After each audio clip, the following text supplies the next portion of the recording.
প্রিয় অডিয়েন্স ভাই বোনেরা, আসসালামু আলাইকুম। হৃদয় বিদারক এবং যন্ত্রণা নিয়ে এবং ভারাক্রান্ত মন নিয়ে কিন্তু ভিডিওটা আপনাদের মাঝে শেয়ার করছি।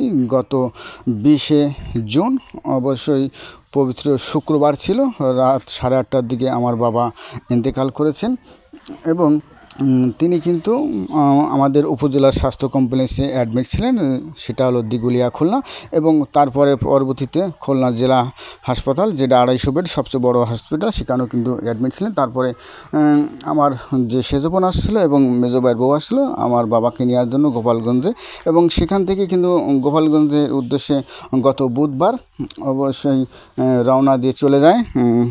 সেখানে যাওয়ার পরে হয়তো 2 দিন তিনি ছিলেন। শুক্রবার যে রাত 8:30টার দিকে তিনি ইন্তেকাল করেন। আমার বাবার জন্য সবাই দোয়া করবেন।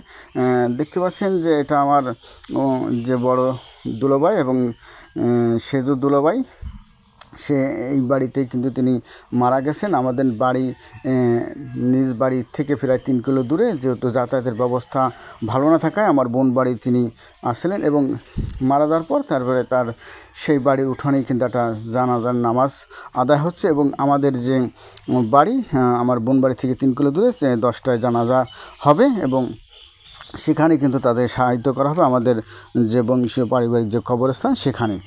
যাক, এখানে নামাজ শেষ করেই কিন্তু আমাদের যে বংশীয় যে কবরস্থান রয়েছে, এখানে দেখতে পাচ্ছি অনেক লোকজন আসছে, আমার আত্মীয় স্বজন এবং আব্বার চাচা বা ভাইয়ের পোড়া এবং আমার বোন সবাই কিন্তু আসছে, এখানে কান্নাকাটি করছে। দেখছেন এই যে আমার এক বোন কান্নাকাটি করছে, আমার মেজো ভাইয়ের বউ। অবশ্যই সবাই হৃদয় চিত্তে সবাই কিন্তু সবার অবশ্যই কিছু বিনিময় হচ্ছে কথাবার্তা, যেহেতু এই সব জায়গায় কিন্তু বিনিময় হয় অনেক সময়। দেখতে পাচ্ছেন এটা আমার বাবার কবর, এই কবরস্থানেই কিন্তু তাকে সাহিত্য করা হবে। এটা হলো যে গোপালগঞ্জের মুর্শিদপুর থানা এবং গোবিন্দপুর ইউনিয়ন এবং গোবিন্দপুর আমাদের গ্রাম, এবং এই গোবিন্দপুরে যে কবরস্থান, এই কবরস্থানেই কিন্তু তাকে সাহিত্য করা হবে।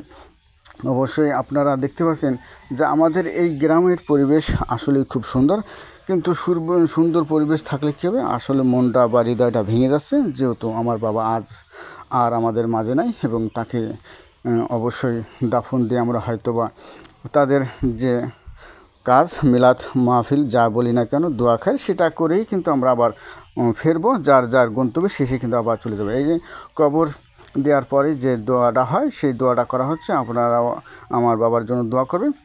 এখানে আমাদের গ্রামবাসী, আমার আত্মীয় স্বজন, পাড়া প্রতিবেশী খুলনা থেকে গেছে, বিভিন্ন জায়গা থেকে সবাই কিন্তু এখানে উপস্থিত রয়েছেন, এবং তার কুলখানি হবে বুধবার 25শে জুন অবশ্যই আমাদের নিজ বাসভবনে। ধন্যবাদ সবকে। আসসালামু আলাইকুম।